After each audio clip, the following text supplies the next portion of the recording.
It's Friday, Feedback Friday, the feedbackiest day of the week. Ha! Feedback Friday. I don't know where to start this week. Do not know where to start. Let's start with butts. Sound good? Butts are always a good place to start. Of course, I'm talking about the Tracer controversy with the costume in Blizzard's Overwatch that everybody lost their monkey poop over, and much discussion ensued. I just want to clarify one thing on that, because a couple people seem to think that I was coming down on the side of saying that the costume was offensive. I wasn't. I was saying I can understand why some people would have a reaction to having, somebody smiling at them twice. There I go. I keep making butt puns on this. But, I can understand why somebody would go, whoa, But so I was trying to say, look, if you're having this reaction, understand where your reaction is coming from, because, the pose is the pose is the pose. And a few people pointed out that other characters in Overwatch were in the exact same pose. And I avoided that in part because I didn't have a lot of really good photo evidence to show it, but also that gets into that really stupid strategic butt covering area where the male characters were in that pose had like large weapons or coats or things like that over their backside, but then we go back to the thing, it's not the pose, it's what's posing. And some people criticized me saying it was bad anatomy, and yes, I should have clarified that the strap issue is clipping. It's clipping into her body, but I was trying to avoid being too technical, but yes, that is correct. But also, I mean, that was a tough one, because some people said the anatomy's fine, I'm an artist, and other people said her legs are ridiculously long, her butt muscles are situated too high, and this is when we get into the very subjective thing of perfection. And what one person finds attractive, somebody else finds, I mean, to me, it looks like Tracer has the butt of a 12-year-old boy, 13-year-old boy. And I don't want to get too into that, because then people are going to say, how do you know what a 13-year-old butts look like? Guys, it's a figure of speech, okay? The character looks too young for me to sort of get in any way pervy on this character. That's what I'm trying to say. Other adults know this is part in your brain where if a character looks too young, it's like, whoa, don't care what's going on there, not interested. And so I just wanted to clear that up, because I know a lot of people dealt with this issue, and I know a lot of people came down on one side or the other. I think it's an exceptionally silly thing to go to war over, because this gets into that issue of choice in video games. And if there are not things that you don't like in a video game, then selecting the thing you like becomes less meaningful. And what I don't really understand is why a game that allows you to select various characters isn't just, well, if you don't like that, pick another character. That's pretty much where I come down on these things. I don't think I would have even noticed that there would be anything amiss unless somebody pointed out, because I spent a lot of years in dance studios, and you're around people in tights all the time, and no, they don't quite cling the way this painted on pair of pants clings. In order, I'm going to have a seamstress moment here. In order to get that up the butt sort of effect, you would need a seam to be going right up a person's butt. That's the reason that underwear sucks up there, because it's creating no tension. It pulls right up in there, and that's why you have to go in there and dig out the wedgie.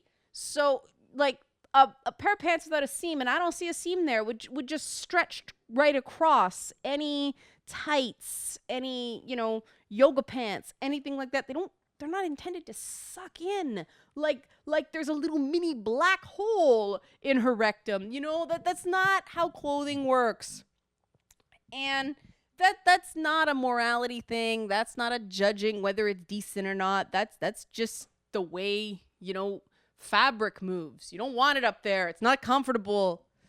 But obviously more happened today.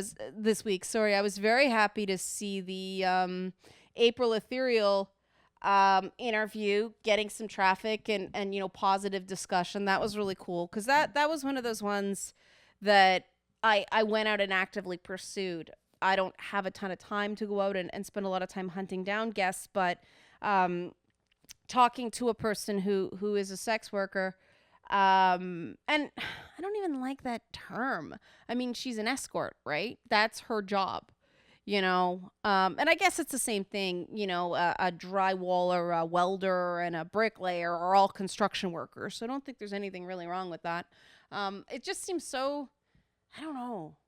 It's not as, escort kind of says something. It's just an aesthetic thing. It's not. I'm getting stuck on this, but I'm really glad to see there was interest in it because it was a long one. I wanted to go long because she was saying some really interesting things, and I didn't want to cut her off.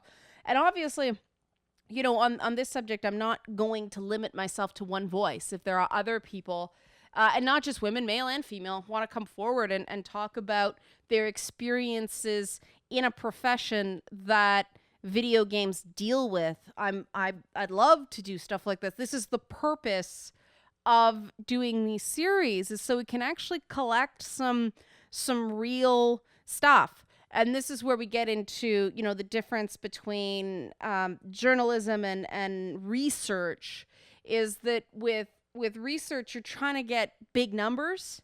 With journalism, you're trying to do one story at a time. And they both have their place. I mean, I'd love to have the ability to partner with somebody to do proper empirical research on some of this stuff. But for now, I'm doing what I can.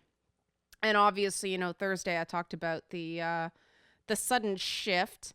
And people were mostly really good about it. There were a couple of dicks that insisted I was just trying to make money. And yeah, that was sort of the point. I need money right now, asshole. But most people were really good. I was really pleased that Kotaku in Action collectively was fairly kind. Now was not the time to get nitpicky on me, so I appreciate that they were decent about it. I am somewhat sure that at least some of the uptick in Patreon patrons came from someone on Kotaku in Action posting that link, so I appreciate that. And some people are gonna go, "That's a Gamergate subreddit. How can you?" There are a lot of gaming boards that deal with particular interests that I don't share. That doesn't mean I'm not going to treat them like human beings, right? Like, I don't have to agree with their focus to give them a nod when they're decent, right? And that's true for any group that, debates my work, engages in dialogue with me. It just so happens that the gaming groups on the left have pretty much labeled me persona non grata because I ended up on a block bot, and I still don't know how I ended up on that block bot. I don't know if it's 2 people you had to follow or 4 people you had to follow, because 2, I mean, you can follow 2 people by accident. I still don't know who the tainted parties were that put me on that list, but it doesn't really matter anymore because there's no mechanism to get someone off the list other than begging and pleading to a person I think is causing more harm than good. So I'm not going to do that. So it's unfortunate, but that's the problem. And I mean, let's face it, this is where we get into the subject of the regressive left, right? And that's That's something I'm really uncomfortable wading into, not because I don't agree with the concept that some so-called progressives are actually shutting down dialogue, hence regressive. And true progressivism always welcomes dialogue because that's how you move forward. You have to talk to each other. But um, the problem with the term regressive left is that regressive leftists have started using the term the regressive left to silence speech. And that's the glory of the regressive left. I mean, I do think that this is where we get into tactics versus targets, right? There are as many people on the left who are just as yeah, I see it as a religious style devotion to their politics. And whenever anybody goes into that territory with me, I tune out. I can't deal because, I know religious people who don't carry on that way, like people who actually work in churches and things like that, who don't preach to people the way some political pundits do. And to an extent, it is a pundit's job to say something in a catchy and persuasive way. Yes. I just have an issue when when a pundit becomes such a talking point generator that they become predictable. You don't know when they're going to say, whoa, whoa, whoa, this is too far for me. That's why I enjoy columnists like David Brooks, who he is a conservative, but he is willing to sort of step away from conservative orthodoxy. And the whole term conservative is evolving right now, right? I mean, it's funny because this whole identity as a centrist that I struggle with, because I sort of consider myself center left. I understand, free market principles aren't perfect, but they're better than all the other economic models. And I just sort of believe that the role of government or the role of society is to minimize the inherent shocks that come from capitalism. And, obviously the best way to cure unemployment is with job creation, but they've got to be good jobs, and they've, got to be jobs that people can access.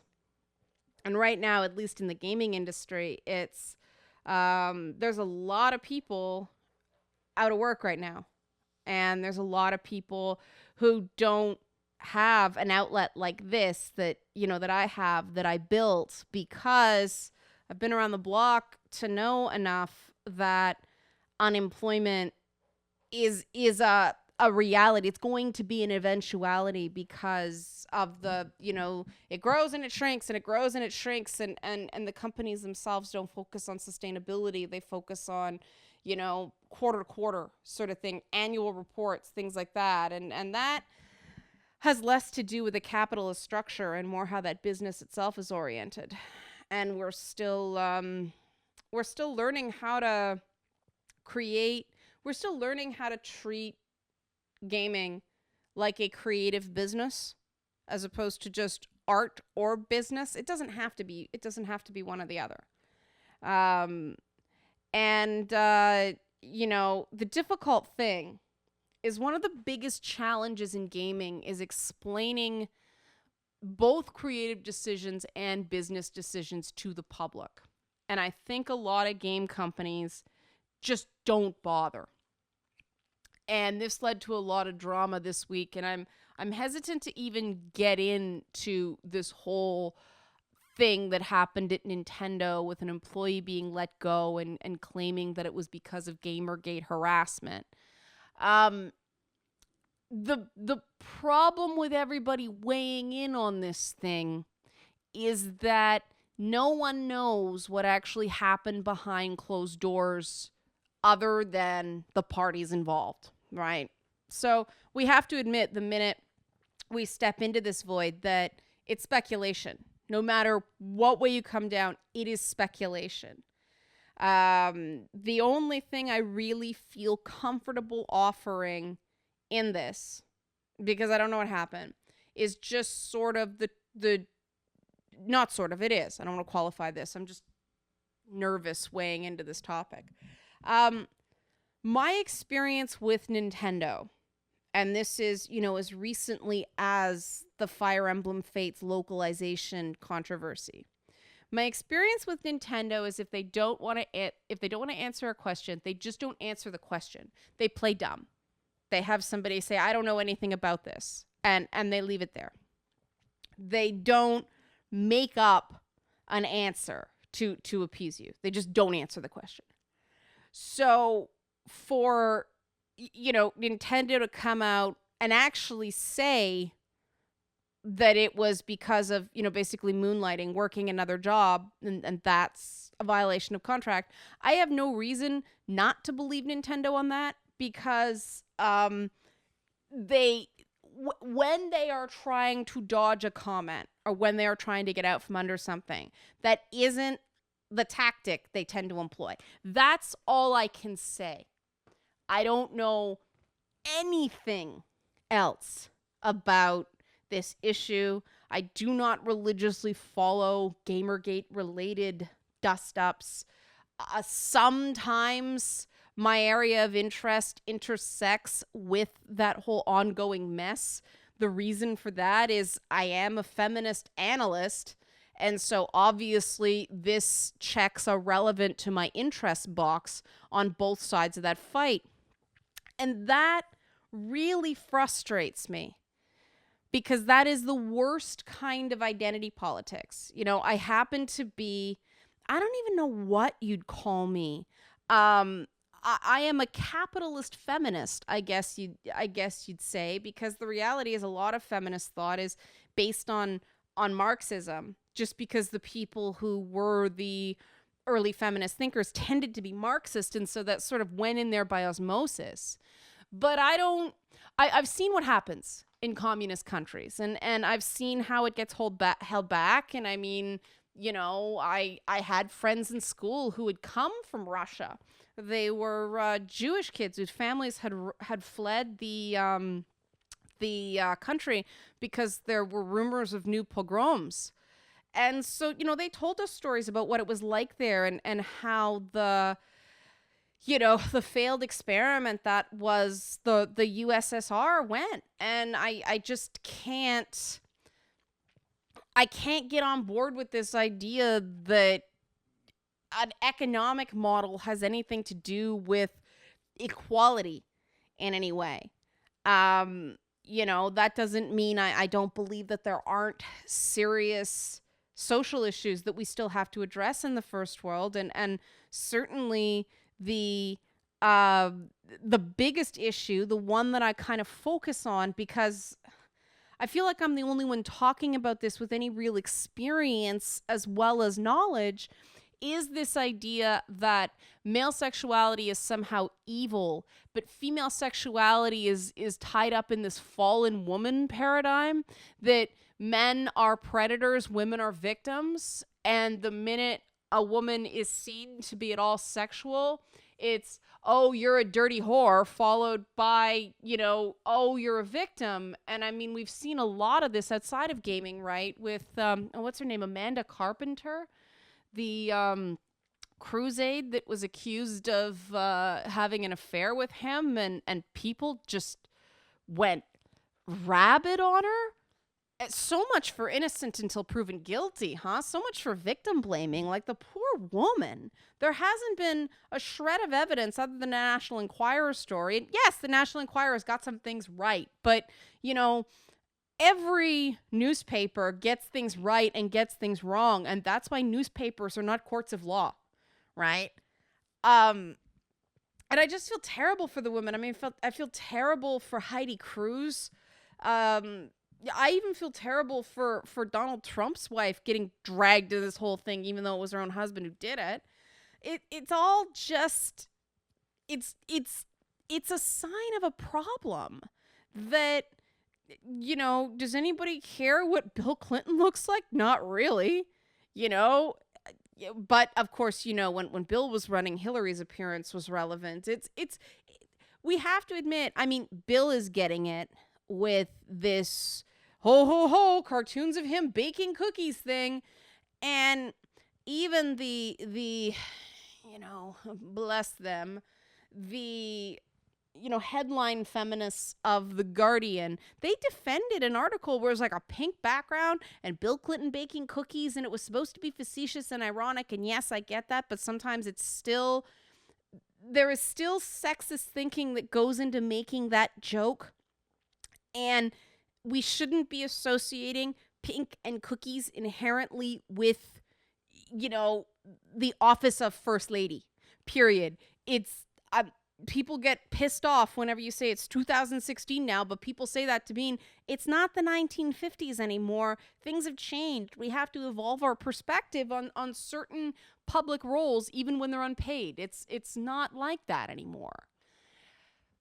And this is where I intersect with this stuff in gaming, because I feel like I have a perspective that, I won't say needs to be heard or anything like that. I think I can help. Like, I think I can add benefit to the discussion precisely because I take the approach like, look, here's the information, guys.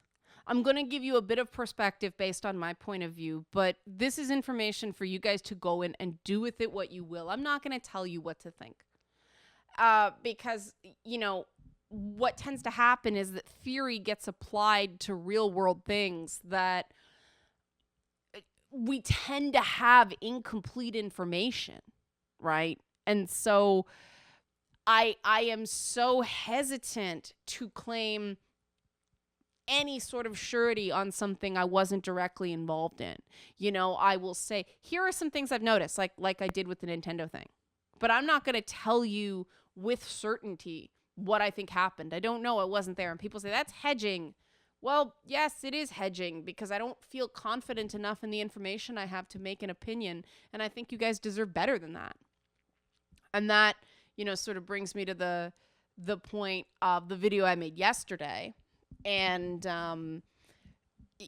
stuff still rolling in based on that video. I've talked about, I talked about Kotaku in action and stuff like that. But, it's sitting at like $130 in pledges came in just today. And I know that's not feminist frequency style money.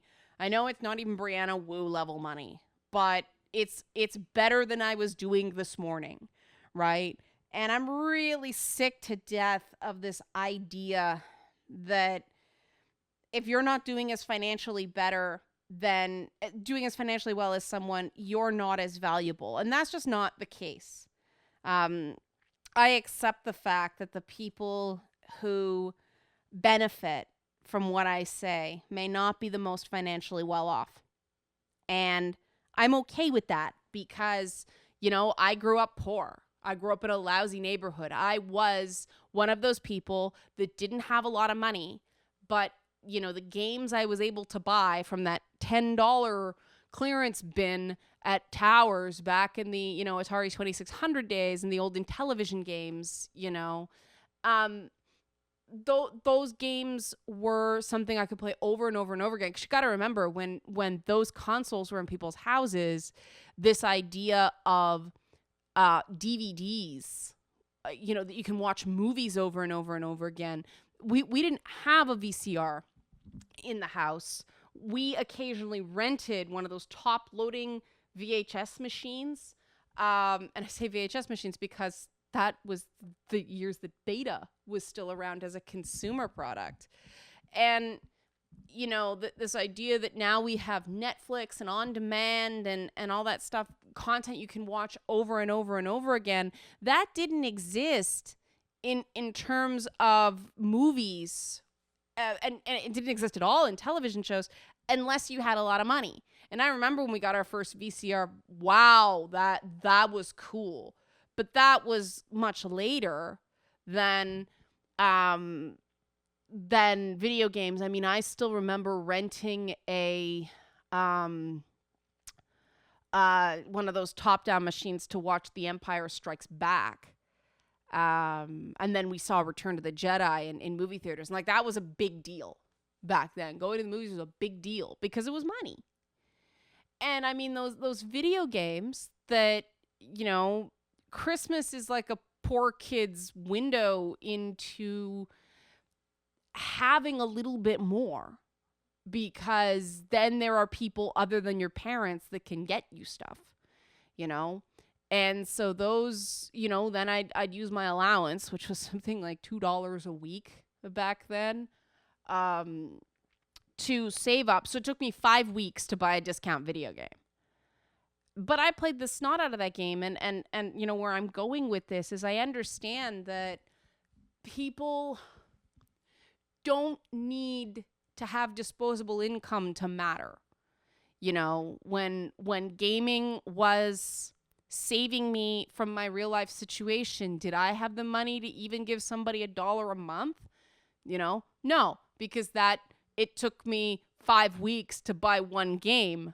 And if I'd given that dollar, I mean, yes, that dollar was worth more back then, but if I'd given that dollar, then it would have taken me 6 weeks to buy that game. And I get it. You have to do your self-care first. And so that means I'm not going to rake in the bucks like a feminist frequency with its big corporate backing and all that stuff. I wish corporate was more open to these ideas, but I also realize that a lot of the media I respect is independent. I mean, I'm a huge fan of the David Pakman show, and they beat that to death, that it's independent media and they're member supported. And that's basically what Patreon is for me. It's a membership. And, eventually I will hit a threshold if I'm able to continue long enough to grow that, I'll be able to do proper e-commerce and have proper, right now I can't even get a PayPal to just take one-off donations because it costs $5 a month to keep a bank account open, and that's not an expense I can really just, because in order to get a new PayPal with a new email address, you have to get a new bank account. You can't connect 2 PayPals to the same bank account. At least you couldn't the last time I tried to do it. And I'm sure you guys can understand why I don't want my personal email address all over the internet, because of the constant dox attempts and digging into my life that certain bad actors do. And this sucks. I mean, if I were somebody else, I'd be going to a bunch of newspapers saying this is how internet harassment is preventing me from doing my job. But this is part of the job, unfortunately, when you deal with anything digital. The invasions of privacy are part of being in the media. So there's no point in complaining about it, really, because is it any different for men? No. Are people doing that because I'm a woman? No. It's just it's a weakness. It's a vulnerability that people will exploit if they can. And I just can't risk the safety and peace of mind of, my husband and my family and all that stuff. So there are trade-offs. There are money trade-offs. And that's the business. And it sucks. It's not fair. But what business is 100% fair, right? So thank you guys for your support. I know some people don't like Patreon. I know some people can't afford it. But, if you can at least spread it to people who might be able to, that even helps. And I, like I said, this is just a change. This is not, I don't even consider this a setback. It's just a change. And we're going to keep going. We're going to keep going together. We're going to keep accomplishing great stuff together. So go into the weekend with that sort of somewhat uplifting thought, and I hope it's a good one.